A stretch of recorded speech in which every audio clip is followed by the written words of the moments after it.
Assalamualaikum warahmatullahi wabarakatuh. Selamat pagi anak-anakku sekalian. Siswa baru SMP Negeri 2 Kudo tahun pelajaran 2021-2022. Hari ini kita akan mempelajari materi seni budaya.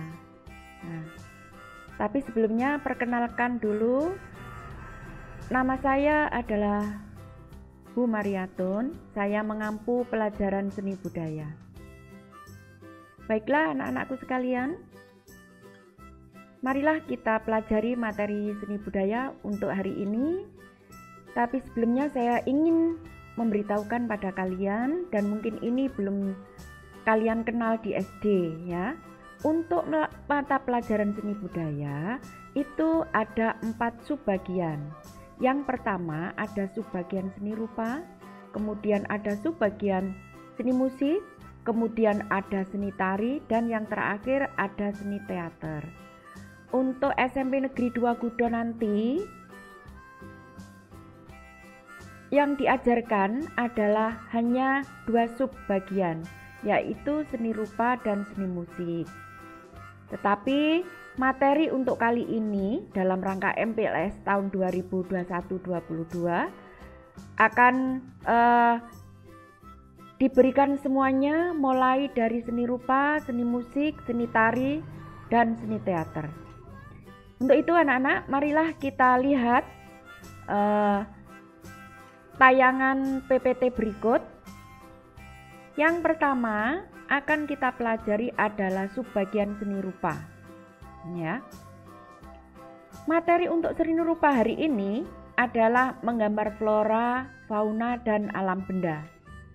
Nah, pengertian menggambar nanti bisa kalian lihat dalam tayangan slide ini. Menggambar itu menuangkan ide atau gagasan atau imajinasi atau hasil pengamatan terhadap objek secara nyata, kemudian dituangkan di dalam media 2 dimensi dengan teknik goresan atau coretan.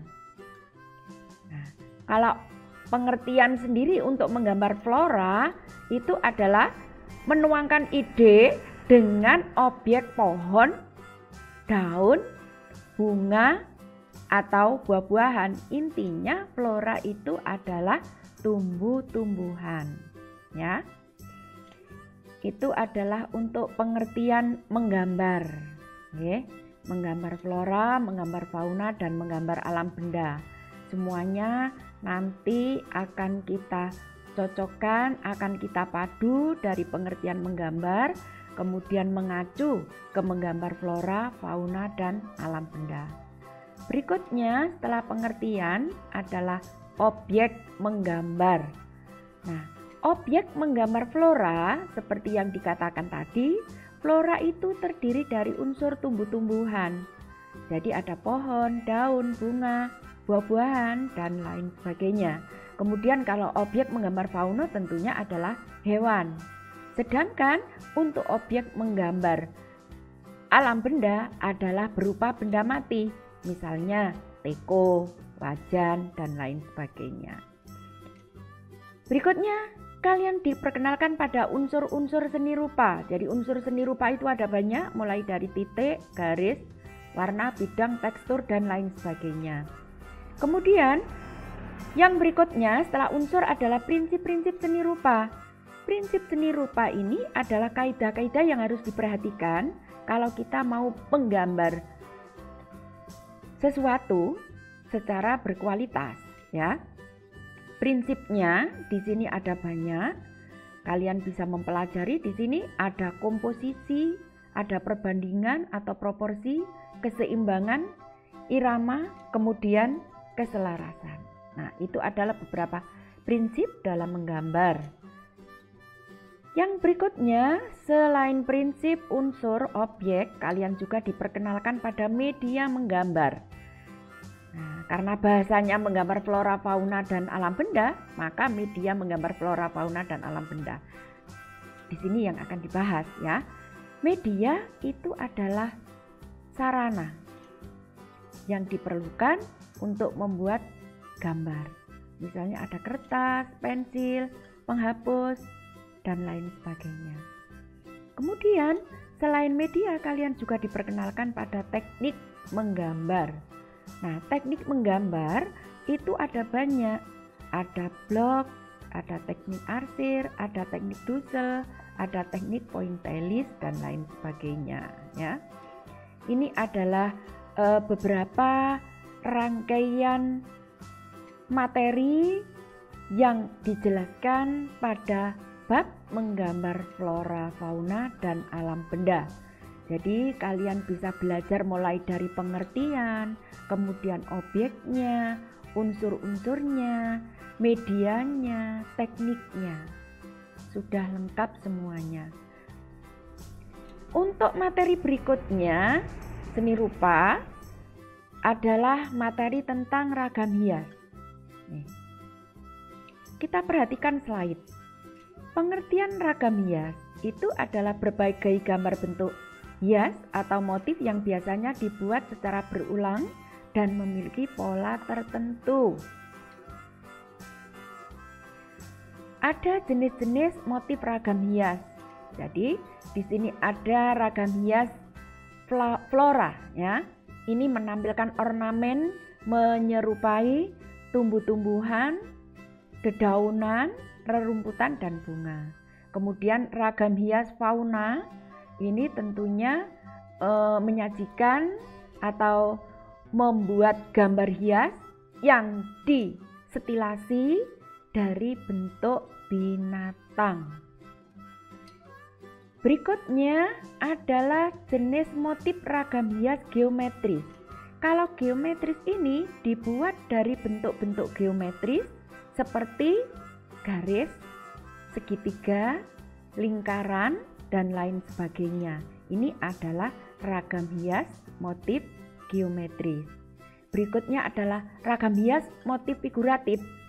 Kalau ragam hias motif figuratif itu adalah menyajikan sosok manusia dengan penggayaan tertentu, seperti disederhanakan atau sedikit diabstrakkan.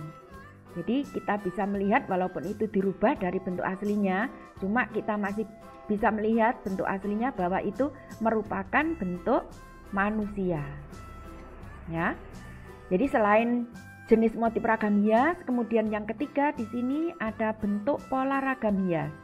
Ya, bentuk pola ragam hias itu adalah ragam hias yang biasanya memiliki pola atau susunan yang berulang. Semua unsur hias yang ada mengikuti pola tersebut sehingga ragam ornamen tampak teratur dan terukur. Itu beberapa materi tentang ragam hias. Sekarang yang berikutnya, kalian juga dikenalkan pada ragam hias bahan tekstil. Tekstil itu adalah penerapannya nanti pada kain, ya. Pengertian sekarang yang kita lihat. Ragam hias bahan tekstil ini disebut juga ornamen. Ornamen itu aslinya berasal dari bahasa Yunani ornane, yang artinya hiasan atau menghias, ya. Berikutnya ragam hias juga bisa disebut ornamen, berasal dari bahasa ornana, diulang ya, yang artinya adalah hiasan atau menghias sehingga permukaan yang semula kosong menjadi tidak kosong lagi karena terisi oleh hiasan. Itu adalah pengertian ragam hias bahan tekstil. Kita lanjutkan sekarang pada penerapannya. Penerapan ragam hias pada bahan tekstil ada beberapa macam. Di sini bisa diterapkan pada batik. Yang kita bahas adalah membatik. Membatik itu pengertiannya adalah proses pembuatan motif atau ragam hias pada kain dengan cara perintangan. Perintangan itu adalah dihalangi, ya. Dihalangi. Nah, biasanya batik di sini ada banyak jenis, tapi di sini tidak diterangkan ya. Nanti keterangan berikutnya ada di buku paket lengkap nanti saat kita pembelajaran, nanti akan dikupas oleh gurunya. Jadi membatik itu pada dasarnya ada banyak jenis. Ada batik tulis, ada batik printing, ada batik ikat celup, ya, dan lain sebagainya. Nanti banyak ragamnya akan dijelaskan pada materi. Nah, sekarang yang dijelaskan di sini adalah tentang batik tulis. Ya. Batik tulis itu adalah proses membuat batik dengan menggunakan alat yang bernama canting. Sekali lagi digarisbawahi, alat yang digunakan untuk merintangi warna dalam membatik tulis itu disebut canting, ya. Menurut akar budayanya, motif batik dikelompokkan menjadi dua, yaitu batik keraton atau klasik dan batik bebas. Kemudian daerah pembuatan batik keraton atau klasik ada di Surakarta dan Yogyakarta. Jadi ada di Jawa Tengah ya. Ini yang klasik. Daerah pembuatan batik pesisir ada di daerah pesisir utara, Pulau Jawa, dan daerah pembatikan di luar Pulau Jawa, misalnya Kalimantan, Sulawesi, Madura, dan Papua. Kemudian teknik dalam membatik ada banyak. Ada teknik canting tulis, teknik ikat celup, kemudian teknik printing, teknik colet, dan lain sebagainya. Ini adalah bahasan tentang membatik. Ingat ya, kalau membatik tulis alat yang digunakan adalah canting. Berikutnya, penerapan ragam hias pada bahan tekstil selain bisa diterapkan pada batik, ada dengan cara menenun, ada dengan cara membordir, menyulam, menyablon, melukis. Banyak sekali, ya. Itulah beberapa materi tentang ragam hias yang bisa disajikan di sini. Kemudian berikutnya adalah materi subbagian seni budaya yang kedua, yaitu tentang seni musik. Di sini untuk seni musik kalian akan disajikan tentang materi lagu daerah. Sekarang marilah kita lihat bersama-sama tentang materi lagu daerah.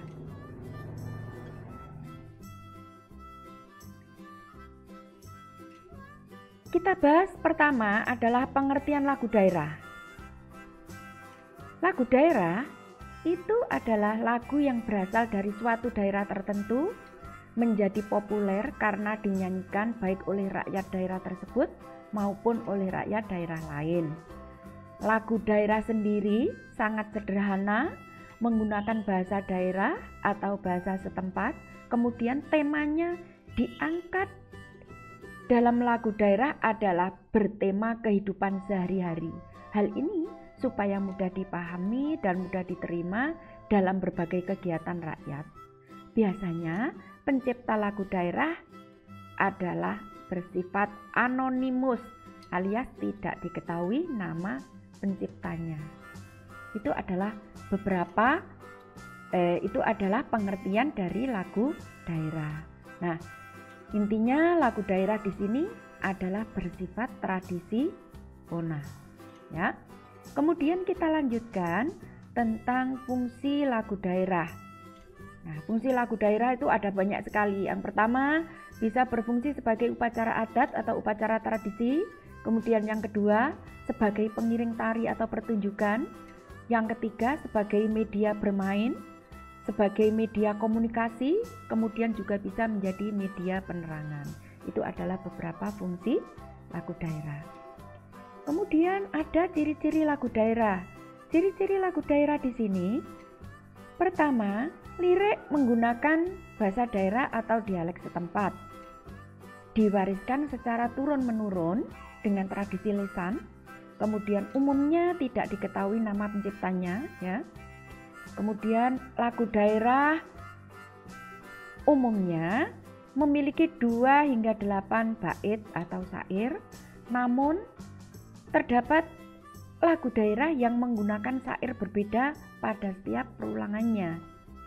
Kemudian yang kelima, cirinya adalah biasanya lagu daerah ini memiliki versi yang berbeda dalam satu etnis tertentu. Ini disebabkan karena cara penyebaran lagu daerah dilakukan dari mulut ke mulut. Ini adalah ciri-ciri lagu daerah, ya. Kemudian yang perlu dipahami juga tentang lagu daerah untuk kalian adalah jenis lagu daerah. Pada dasarnya jenis lagu daerah itu ada dua macam, ya. Pertama adalah ada lagu rakyat. Nah, lagu rakyat ini merupakan lagu tradisi yang lahir berkembang di lingkup masyarakat biasa. Biasanya ada pada masyarakat pedesaan, ya. Kemudian yang kedua, jenis lagu daerah adalah lagu klasik. Kalau lagu klasik ini adalah lagu tradisional yang tumbuh dan berkembang di lingkungan kerajaan, ya, atau di lingkungan bangsawan. Oke. Ini biasanya berkembangnya adalah di istana pada suatu daerah tertentu. Jadi jenis lagu daerah ada dua macam. Ada lagu rakyat, berkembangnya lagu rakyat adalah pada kalangan masyarakat biasa atau masyarakat pedesaan. Ada lagu klasik, berkembangnya lagu klasik ini di kalangan keraton, kerajaan, atau istana pada daerah tertentu. Kemudian kalian juga disajikan tentang contoh lagu daerah dan daerah asalnya. Tolong nanti ini dibaca, misalnya Bumung Jumpa, ini ada lagu daerah Aceh, Injit-injit semut Jambi, kemudian Sinanggar Tulo, Sumatera Utara, Pitik Tukung, dan Kidang Talun, daerah istimewa Yogyakarta, dan lain sebagainya. Nah, di dalam slide ini banyak contoh-contoh lagu. Kamu cari mana yang dari Jawa Timur, mana yang dari Sumatera, mana yang dari Kalimantan, yang dari Sulawesi, Maluku, dan Papua. Nanti tolong dipahami, diamati, ya. Dalam tayangan ini kalian juga diberitahu atau ditayangkan tentang syair lagu daerah, ya.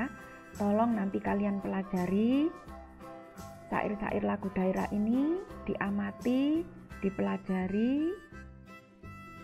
Lebih-lebih kalau kalian nanti bisa menyanyikannya, nah itu akan lebih baik. Harusnya kalian wajib bisa, ya, untuk ini. Jadi lagu daerah itu adalah lagu yang bersifat tradisional. Ada yang dari Jawa Timur, Jawa Tengah, Jawa Barat, luar Jawa. Nanti tolong kalian lihat, tolong kalian pelajari, dan kalau bisa kalian nyanyikan, ya. Kemudian sekarang adalah untuk subbagian seni budaya yang ketiga, yaitu seni tari. Nah, materi seni tari ini mungkin masih awam bagi kalian kelas 7, yang mungkin di SD ini jarang diajarkan, ya, tapi untuk di SMP ini kalian dikenalkan pada materi seni tari. Nah, di sini yang akan dibahas adalah tari Nusantara, ya. Tari Nusantara ini tentunya tari-tari yang berasal dari berbagai daerah yang ada di seluruh penjuru Indonesia, ya. Kemudian di sini akan dibahas juga jenis-jenis tari Nusantara, ya. Ada banyak, ada tari daerah Nusantara, ada tari tradisional kerakyatan, kemudian ada tari tradisional klasik, tari kreasi, tari tunggal, dan tari kelompok. Nah, semuanya nanti tolong kalian baca. Misalnya sekarang tari tunggal.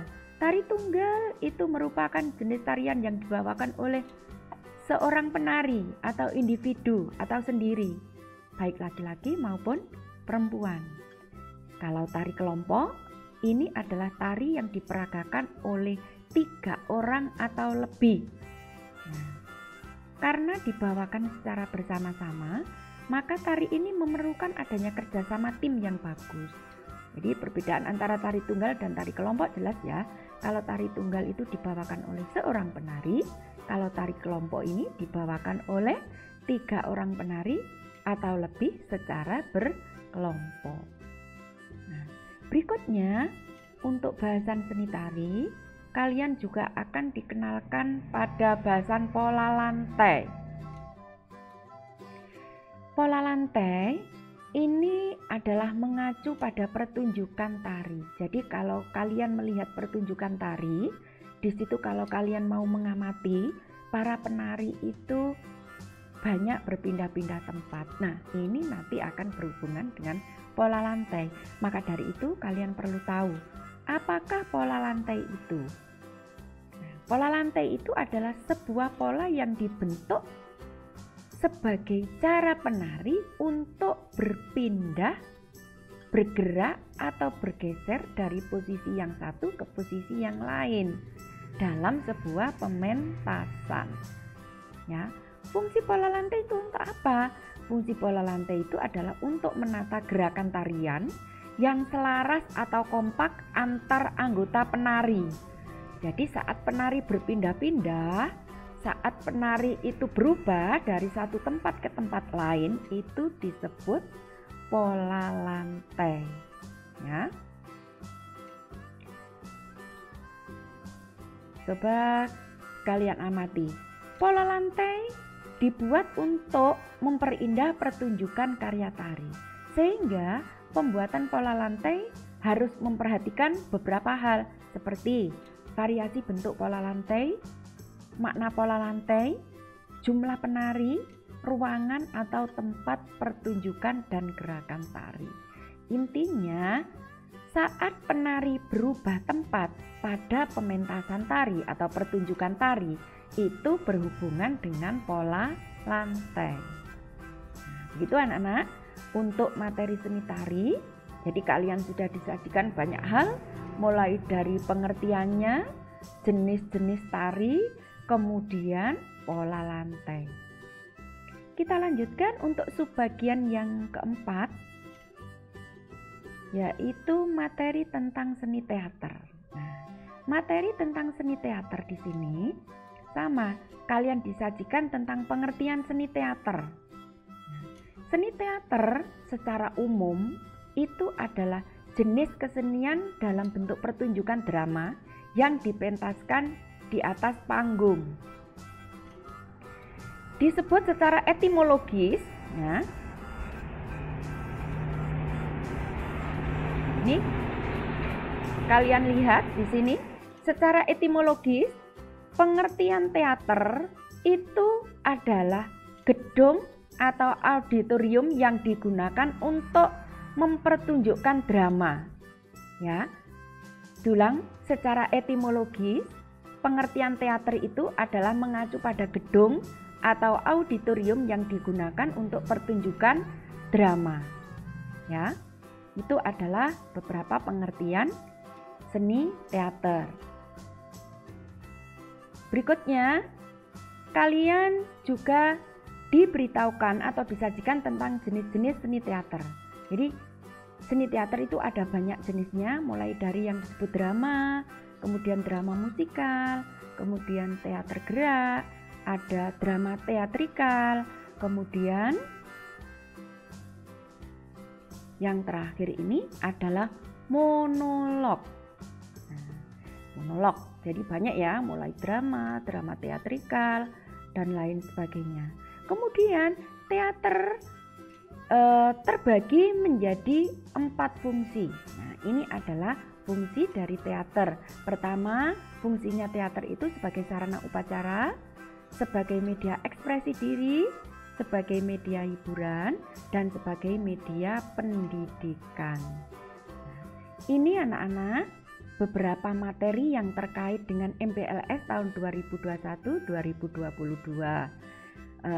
Beberapa hal yang diterangkan oleh Bu Mar ini adalah pokok-pokoknya saja. Untuk lebih jelasnya nanti kalian bisa mempelajari, diulang kembali, dibaca mulai dari seni rupa, kemudian seni musik, kemudian seni tari, dan seni teater. Karena apa? Nanti di akhir MPLS tanggal 17 hari Sabtu kalian akan mengerjakan soal-soal post-test. Nah, soal-soal post-test itu mengacu pada materi-materi yang sudah diterangkan oleh Bapak Ibu guru penyaji. Maka dari itu kalian wajib membuka slide, membaca, memahami, dan kemudian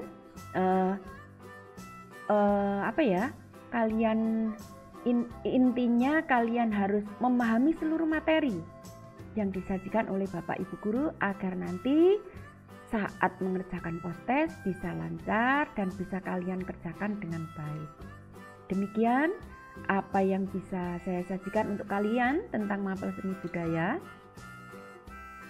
Berikutnya pesan saya, jangan lupa selalu jaga kesehatan, selalu berpikir positif, jangan lupa bahagia. Dan saya akhiri, wassalamualaikum warahmatullahi wabarakatuh.